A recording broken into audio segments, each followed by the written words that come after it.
The first issue is what's called policy governance.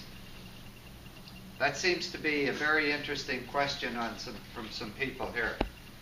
So let me do a general question on policy governance and see where we go from there.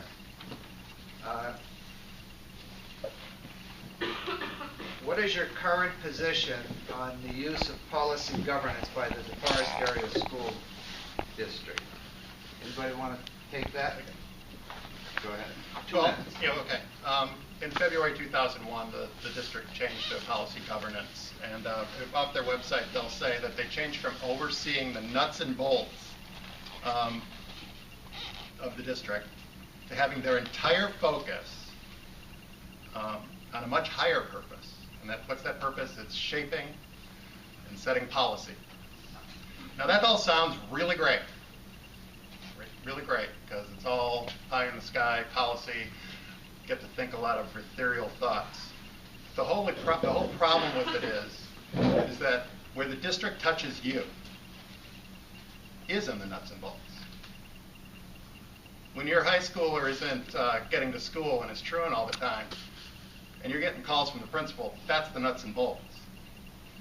When you ask, what can I do about that, that's the nuts and bolts.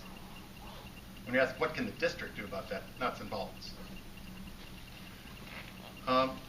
So shaping and setting policies, I don't like it. I don't like policy governance. The other thing I think it does is it's why we have declining attendance at board meetings.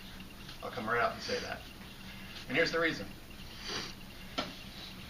Because, again, it's because it's not nuts and bolts. It's not what people care about. People aren't going to come out to see, and I've seen this at the board meeting, have people edit all their governance policies and spend 20 minutes on whether there's commas or semicolons or whether we use the word will or shall in our policy. That's garbage. They put policy governance up like an idol and they bow down to it, and it's got to stop. I think it can work if they did it right. So, nuts and bolts. Yeah, I mean, you might have all been to a hockey game, nuts and bolts, we got. I'll let you fill in the rest. That's what's happening here. That's all I'll say right now. All right, thank you very much. Anybody else want to comment?